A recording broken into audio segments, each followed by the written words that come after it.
Because one of the things that's occurring with so many people in Australia who basically haven't got jobs, and at the same time we have lots of jobs and no people in it. So there's clearly a disconnect, right?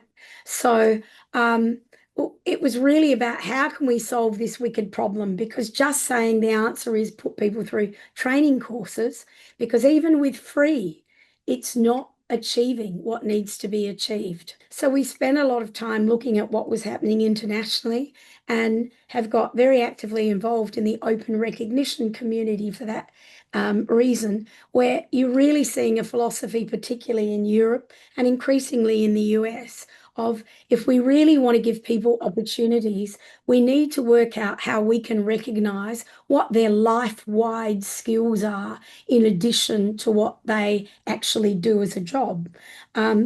Because if you think about skills literacy, people define themselves as the last job they had, right? But people are so much more than their last job.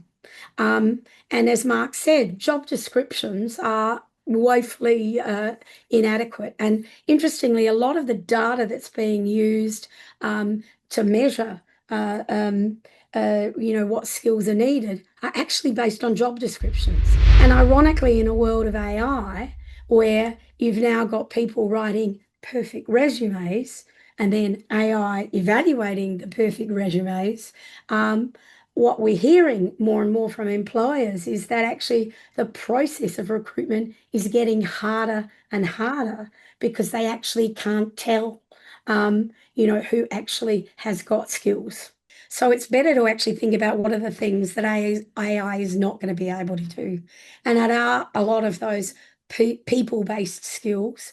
But what we need is then a mechanism for how do you measure what those people-based skills are. And I suppose if I think about it in the context of where things may go with the way AI is evolving, is it might mean that we don't have jobs per se. Instead, we have more project-based work, and people will be assembled on the basis of what their skills are.